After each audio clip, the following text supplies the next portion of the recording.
नमस्कार दोस्तों, एक बार फिर से आप सभी का स्टडी 91 परिवार में बहुत बहुत स्वागत है। और जितने बच्चे जुड़ चुके हैं सभी को एक बार सुप्रभात, जय हिंद और वंदे मातरम। तो चलिए आप लोग तैयार हो जाइए और शुरुआत करते हैं आज के सेशन की रोज की तरह और देखते हैं कि हमारे सामने कैसे कैसे क्वेश्चंस आते हैं। और आप लोगों को पता होगा कि एक क्लास मैंने आपको जो है ब्लड रिलेशन की प्रोवाइड कर दी है और दूसरी क्लास में आप सबके सामने लेकर आया हूँ। और जैसा कि मैं आपको बता दूँ कि इस समय जो आप लोगों का जो वैकेंसी है यूपीपी का, उसका जैसे मैंने चर्चा किया था कि थोड़ा सा भी समय और लग सकता है।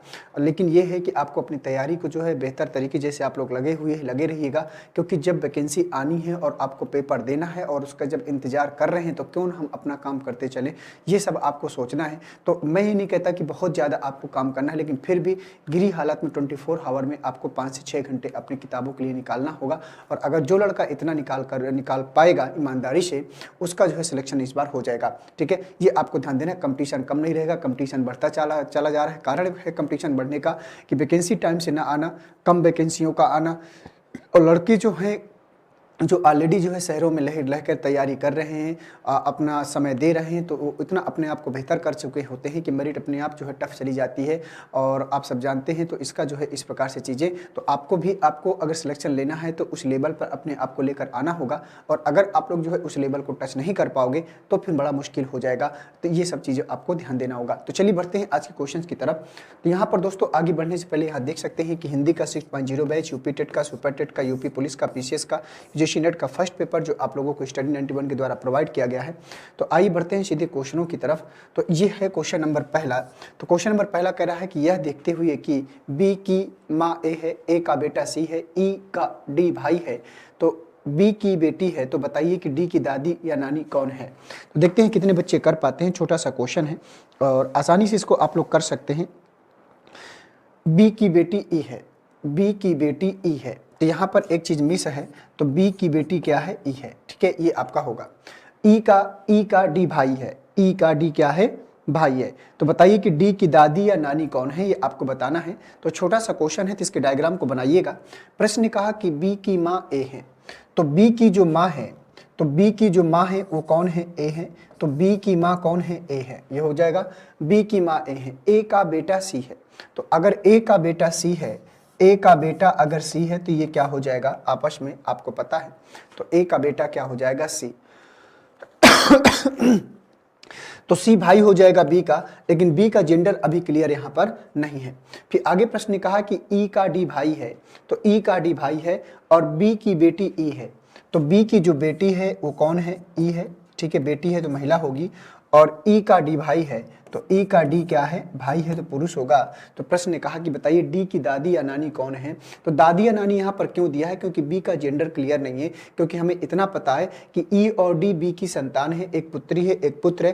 लेकिन जब बी का जेंडर नहीं क्लियर है तो संतान पिता की भी होती है और माता की भी होती है। तो अगर कहें कि बी डी की क्या है तो हमें नहीं पता। हम इतना कह सकते हैं कि बी जो है डी के तो पिता है तो माता, अगर ये पिता होंगे तो ये दादी है, अगर ये माता होंगी तो नानी है, इसलिए दादी या नानी बोला है। तो बी की दादी या नानी कौन है, ए, और ए कहाँ है, ऑप्शन नंबर फर्स्ट में। तो क्वेश्चन नंबर पहले का जो आंसर आएगा पहला, और अगर आपने पहले का पहला वाला आंसर किया है तो निश्चित रूप से दोस्तों ये प्रश्न क्या करेगा, सही हो जाएगा।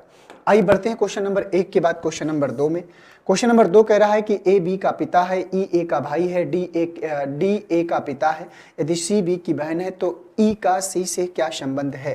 क्वेश्चन नंबर दूसरा, तो ई का सी से क्या संबंध है। देखते हैं कितने बच्चे इस प्रश्न का सही आंसर कर पाते हैं। बताइएगा कि क्या आएगा इस प्रश्न का सही आंसर।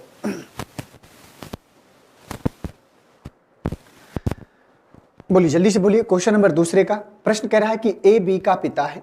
तो दोस्तों अगर ए बी का पिता है तो पुरुष होगा। इस प्रकार से आप लोग जो है बनाते चलिएगा। और ऐसे प्रश्नों में जेंडर का स्पेशली आपको ध्यान देना होगा। ए बी का पिता है, ई ए का भाई है, तो ई जो है भाई है किसका, ए का। तो ये प्रश्न बोला है कि ई ए का भाई है, डी ए का पिता है, तो डी किसका पिता है, ए का। तो डी अगर ए का पिता है तो ई का भी पिता होगा। क्यों, क्योंकि ए और ई दोनों आपस में क्या है, भाई है। देख पा रहे।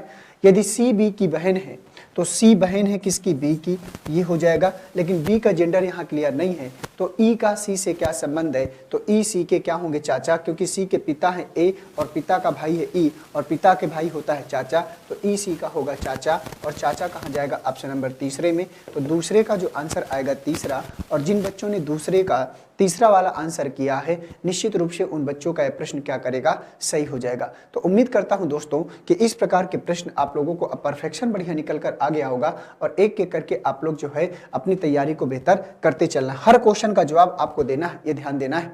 क्वेश्चन नंबर तीसरे में आइएगा और बताइएगा कि क्वेश्चन नंबर तीसरे का सही आंसर आप सब लोगों के अकॉर्डिंग क्या हो जाएगा।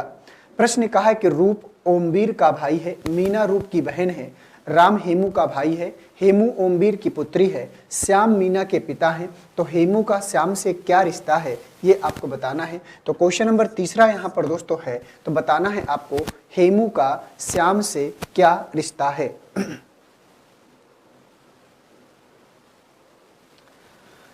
कह रहा है कि रूप ओमवीर का भाई है, तो चलो आ जाओ बनाते हैं कि जो रूप है वो ओमवीर का क्या है, भाई है।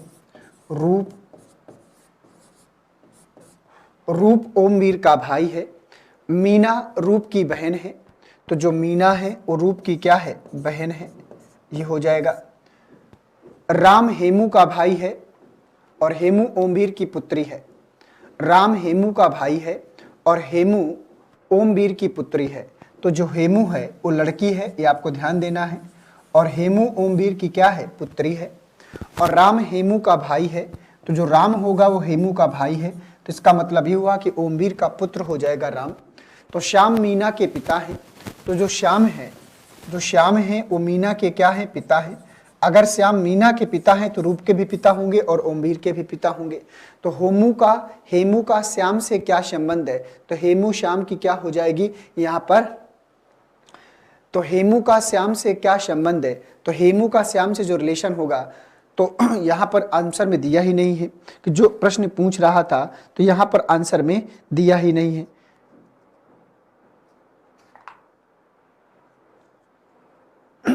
तो यहाँ पर प्रश्न उल्टा पूछ लिया, श्याम हेमू का श्याम से संबंध पूछा है, तो हेमू श्याम की जो है पोती है, हेमू श्याम की पोती है, लेकिन श्याम हेमू के क्या है, दादा। तो यहाँ पर उल्टा प्रश्न पूछ लिया है, तो हेमू का श्याम से क्या संबंध है, तो कुल मिला के आपको ये बताना है कि श्याम हेमू के कौन है, तो श्याम हेमू के दादा हैं। तो तीसरे का जो आंसर होगा चौथा। यहाँ पर थोड़ा सा पूछने का तरीका उसने गलत किया हुआ है, लेकिन फिर भी तो हेमू और श्याम में जो रिलेशन है वो दादा और पोती का रिलेशन है। तो जब दादा और पोती का रिलेशन है तो पोती यहाँ पर दिया नहीं है, तो हमें क्या करना पड़ेगा, दादा बनाना पड़ेगा। तो क्वेश्चन नंबर तीसरे का जो आंसर होगा चौथा, दादा। और अगर आपने थोड़ा सा भी इसमें दिमाग लगाया होगा ऑप्शन के अकॉर्डिंग, तो आप भी यहाँ पर पिता में नहीं जाएंगे, नाना में नहीं जाएंगे, मामा में नहीं जाएंगे, बस एक ही ऑप्शन बचता है हमारे पास, दादा का। ठीक है, आइए बढ़ते हैं क्वेश्चन नंबर 3 के बाद क्वेश्चन नंबर 4 में। क्वेश्चन नंबर 4 देखिए यहाँ पर क्या बोल रहा है कि वृद्ध आदमी का लड़का मेरे लड़के का चाचा है, तो वृद्ध आदमी मेरा क्या लगता है। चलिए बहुत बढ़िया, तो बताइएगा कि इस प्रश्न का सही आंसर क्या होगा। देखते हैं कितने बच्चे क्वेश्चन नंबर 4 का आंसर दे पाते हैं। छोटा सा क्वेश्चन है, कह रहा है कि वृद्ध आदमी का लड़का मेरे लड़के का चाचा है। ठीक है, वृद्ध आदमी का लड़का मेरे लड़के का चाचा है। तो मान लीजिए ध्यान से, वृद्ध आदमी का लड़का मेरे लड़के का चाचा है, तो बताइएगा कि इस प्रश्न का सही आंसर क्या होगा।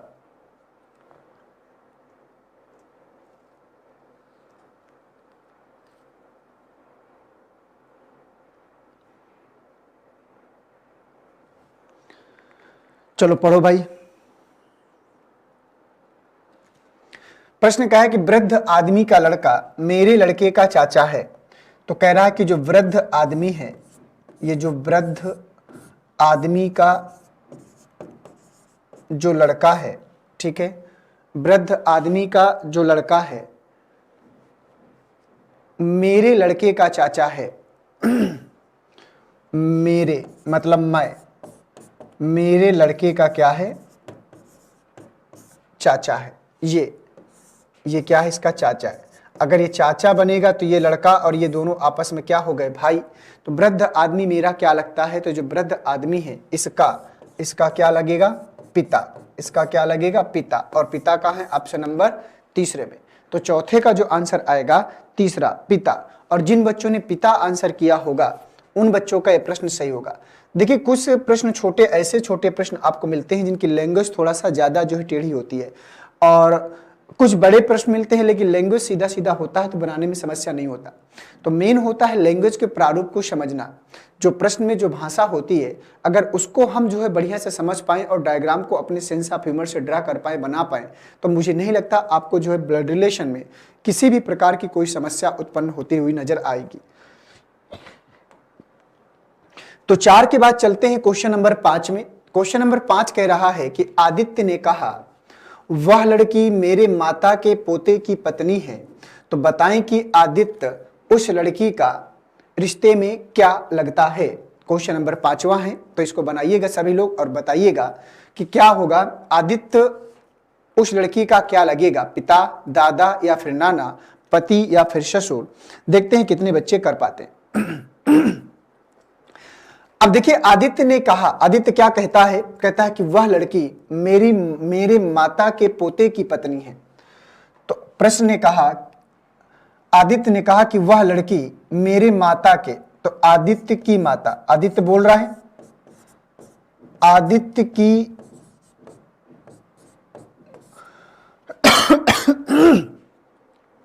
आदित्य की माता की पोती, तो माता का पोता, पोता कौन होता है, पुत्र का पुत्र। तो मान लीजिए इसका जो पुत्र होगा आदित्य का, वही उनकी माता का पोता होगा।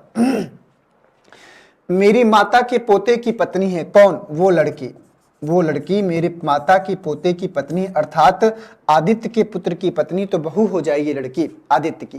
तो बताएं कि आदित्य उस लड़की से कैसे संबंधित है, क्या लगता है। तो आदित्य इस लड़की का होगा ससुर, और ससुर कहाँ है, ऑप्शन नंबर 4 में। तो 5वें का जो आंसर आएगा वो चौथे वाले में जाएगा। किस में जाएगा, चौथे वाले में। और अगर आपने 5वें का चौथा वाला किया है तो आपका प्रश्न हूबहू कंप्लीट होगा। तो आगे बढ़ने से पहले यहां देख सकते हैं कि अपनी हिंदी वीडियो की पेट की कॉम्बो बुक, पेट की बुक, आरो एरो और लेखपाल की बुक फ्री डिलीवरी के साथ में यहाँ पर चीजें दी हुई है। और अगर आपको इन बुक के बारे में ज्यादा इंफॉर्मेशन चाहिए तो इस नंबर पे आप कॉल कर सकते हैं। तो आइए बढ़ते हैं क्वेश्चन नंबर 6 में। क्वेश्चन नंबर 6 का आंसर बताइएगा, क्या आएगा इस प्रश्न का सही आंसर। ए के पुत्र बी का विवाह सी से हुआ है। ए के पुत्र बी का विवाह सी से हुआ है, जिसकी बहन डी का विवाह बी के भाई ई के साथ हुआ है, तो डी का ए से क्या संबंध है। बहुत ही शानदार लैंग्वेज है। बताइए क्वेश्चन नंबर 6 का आंसर क्या आएगा।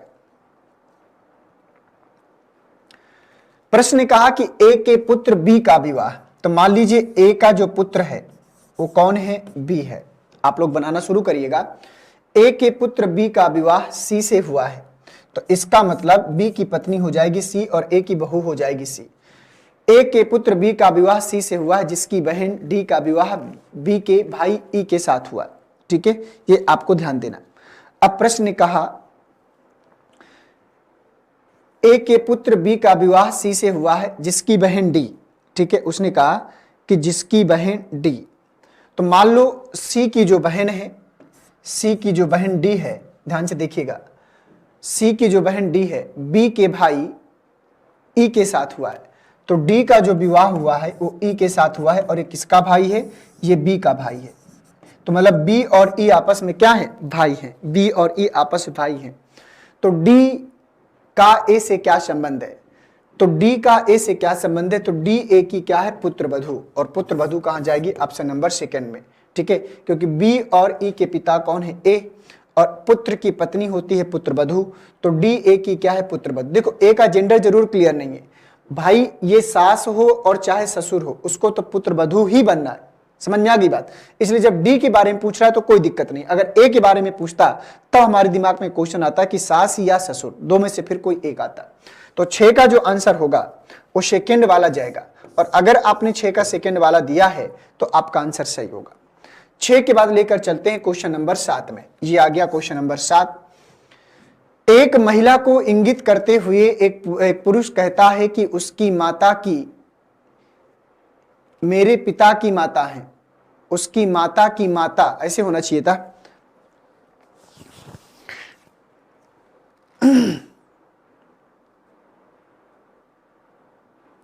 उसकी माता की माता मेरे पिता की माता है, पिता की, उसकी माता की माता, यहाँ एक माता शब्द मिस कर दिया गया है, ठीक है।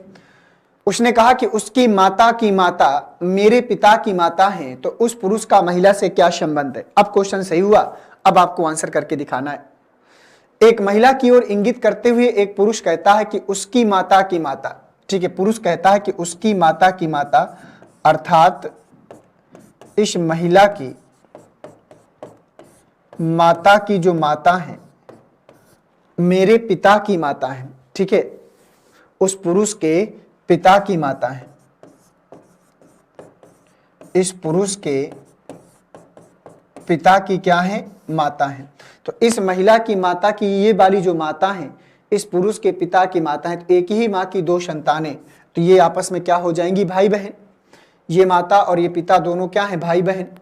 तो उस पुरुष का महिला से क्या संबंध है, तो अर्थात ये पुरुष इस महिला का क्या है, तो ये पुरुष इस महिला के माँ के भाई का लड़का है, और माँ का भाई होता है मामा, और मामा का लड़का कहलाता है ममेरा भाई। तो ये पुरुष इस महिला का हो जाएगा ममेरा भाई, और ममेरा भाई का है ऑप्शन नंबर तीसरे में, ठीक है। तो सातवें का जो आंसर आएगा तीसरा, ममेरा भाई। और अगर आपने ममेरा भाई आंसर के रूप में किया है तो निश्चित रूप से दोस्तों ये प्रश्न आपका होगा सही। क्वेश्चन नंबर आ जाइए 8 में। क्वेश्चन नंबर 8 को ध्यान से पढ़िएगा और बताइएगा कि क्वेश्चन नंबर 8 का सही आंसर आप सब लोगों के अकॉर्डिंग किस में जाएगा।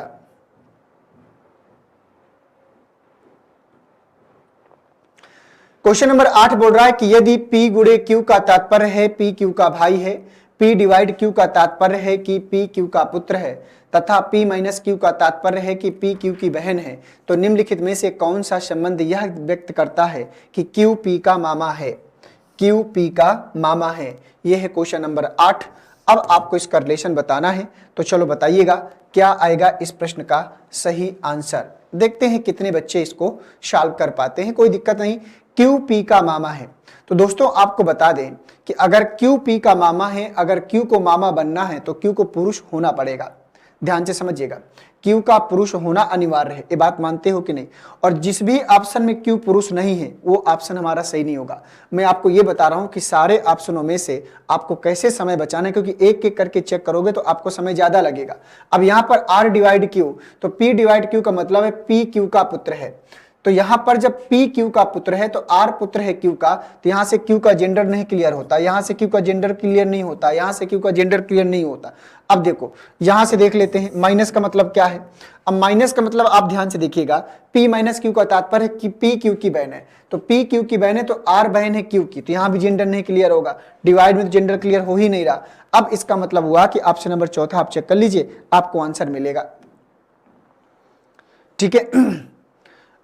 अब देखो यहां पर, अब देखिए ध्यान से देखा जाए तो P गुणे Q का तात्पर्य है P Q का भाई है, तो P Q का भाई है तो यहां से Q भाई होगा किसका, R का, Q भाई होगा R का। देख लेते हैं अभी, तो Q भाई होगा किसका, R का। चौथा वाला भी सॉल्व किया जा रहा है।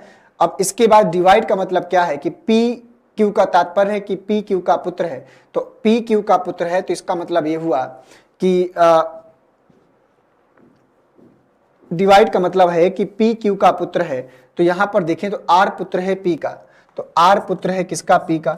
अब उसने कहा Q P का मामा है, तो यहां से तो बिल्कुल नहीं होगा भाई, यहां से तो बिल्कुल नहीं भी होगा, ये वाला गलत हुआ। अब आप इसको सेकेंड वाले को चेक कर लीजिए, जब यहां से नहीं निकलता तो सेकेंड वाले को चेक करते हैं। P डिवाइड R, तो P डिवाइड R का तात्पर्य है कि P Q का पुत्र है, तो P Q का पुत्र है तो यहाँ P पुत्र है, P पुत्र है किसका, R का, ये हो जाएगा। R माइनस क्यू, तो ए P माइनस क्यू का मतलब P Q की बहन है, तो R बहन है किसकी, Q की, R बहन है किसकी, Q की। अब यहां पर ध्यान से देखें, अब इसमें आपको यह ध्यान देना है कि एक संभावना के आधार पर प्रश्न जा रहा है, पॉसिबिलिटी के आधार पर। क्यों, क्योंकि P की माता कौन है, R।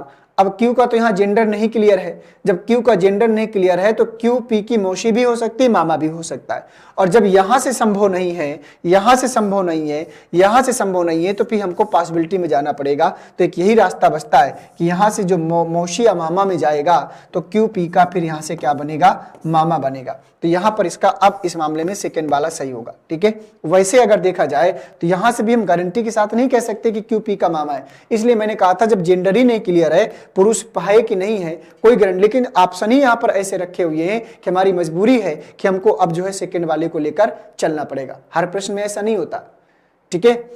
हर प्रश्न में ऐसा नहीं होता, गिने चुने आपको ऐसे प्रश्न मिलेंगे कि ऑप्शन के अकॉर्डिंग आपको आंसर करना पड़ता है। 8 के बाद चलते हैं क्वेश्चन नंबर 9 में। क्वेश्चन नंबर 9 को ध्यान से पढ़िएगा और बताइएगा उसने क्या बोला है। उसने कहा है कि M3N का तात्पर्य है M पुत्री है N की, और इसके बाद उसने बोला है MIN। तो मुझे लगता है कि वहां पर I ना होगा, वहां पर N होगा, क्योंकि जब अंक दिया है तो फिर वहां पर 1 होना चाहिए। ये 1 ही मानकर चलना है आपको, ठीक है, ये 1 है, I नहीं है, ठीक है, क्योंकि यहां सब जगह 1 आया है। तो M1N का तात्पर्य है M पिता है N का, M4N का M माता है N की, M2N का तात्पर्य M भाई है N का। तो ये आपका समीकरण है।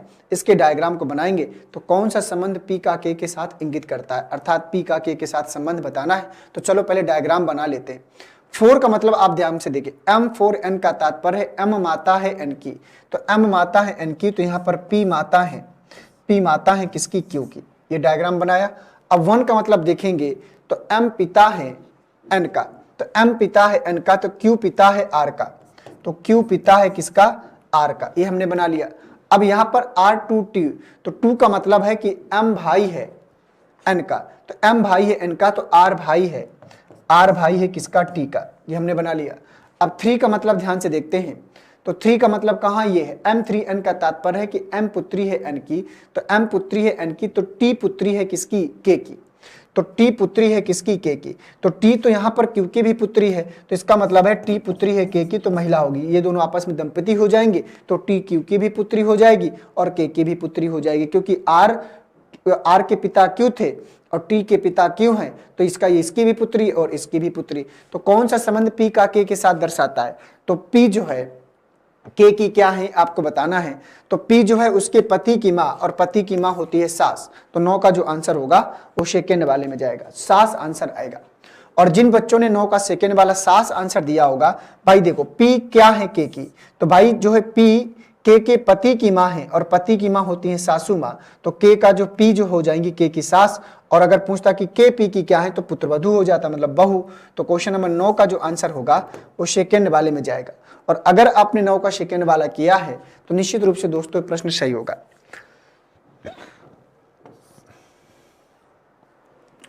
आइए चलते हैं क्वेश्चन नंबर 10 की तरफ, और क्वेश्चन नंबर 10 को ध्यान से पढ़िएगा और बताइएगा।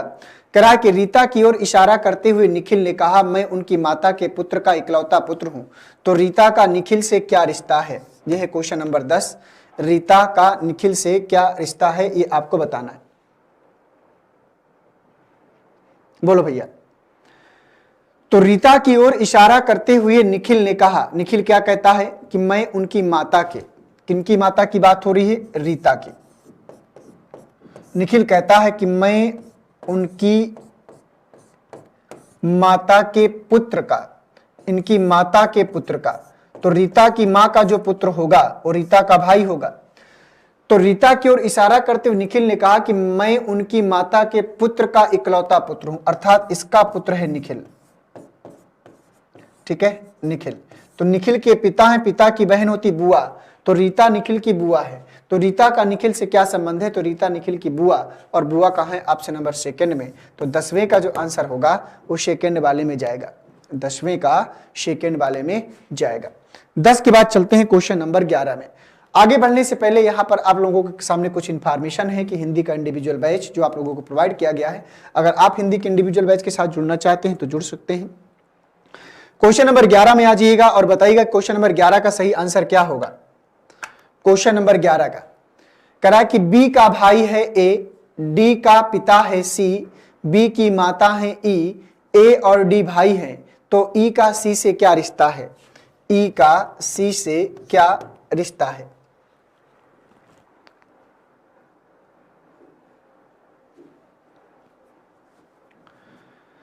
बी का भाई है ए, तो प्रश्न ने कहा कि बी का भाई है ए, डी का पिता है सी, बी की माता है ई, बी की माता है ई, ठीक है। तो बी की माता है ई तो महिला होंगी, तो ए की भी माता होंगी, ठीक है। आगे प्रश्न कहा ए डी का पिता है, प्रश्न का बी का भाई है ए और डी का पिता है सी।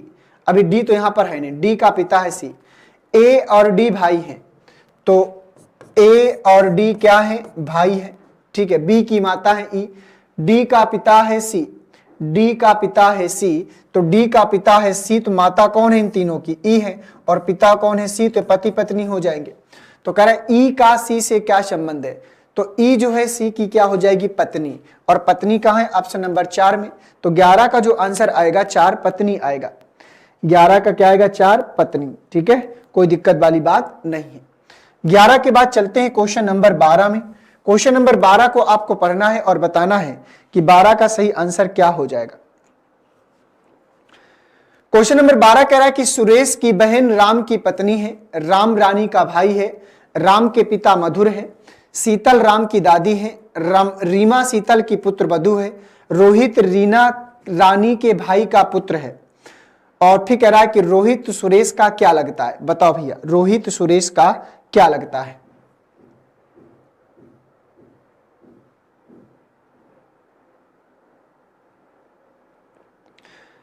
तो चलो आ जाओ। प्रश्न ने कहा कि सुरेश की बहन राम की पत्नी है, सुरेश की जो बहन है, ध्यान से देखिएगा,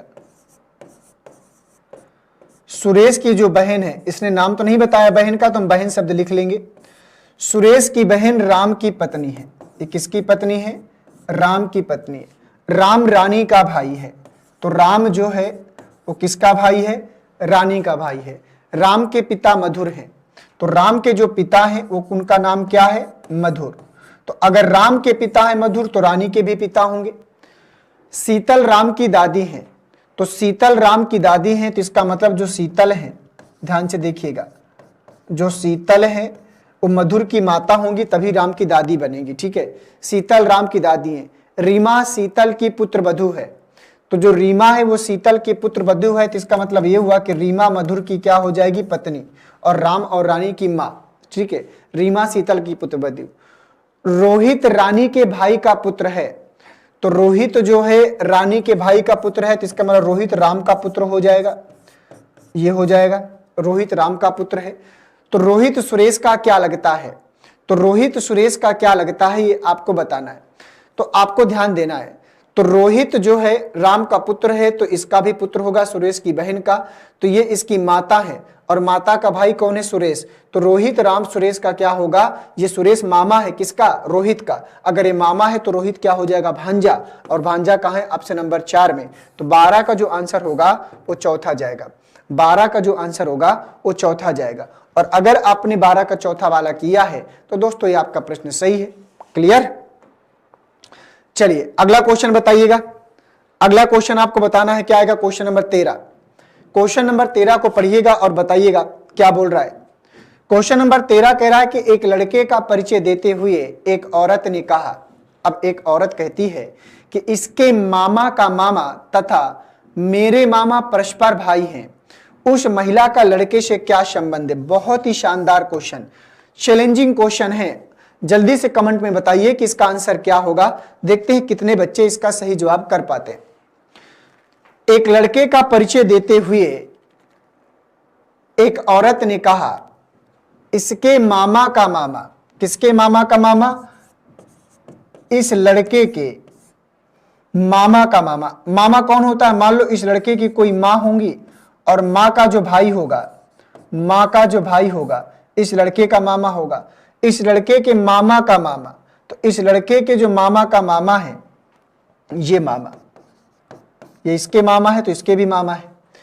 तो उसने कहा कि इस लड़का का परिचय देते हुए एक औरत ने कहा कि इसके मामा का मामा तथा मेरे मामा परस्पर भाई हैं। कौन कहती है, औरत।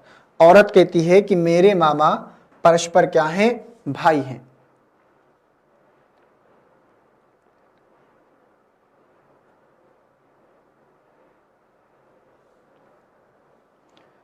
बोलो भाई। उस लड़के के मामा और मेरे मामा परस्पर भाई हैं। अब उस लड़की के मामा, ठीक है, ये भाई हैं। तो मान लीजिए उस लड़के के जो मामा हैं उनके क्या हैं, भाई हैं। तो ठीक है, तो मान लीजिए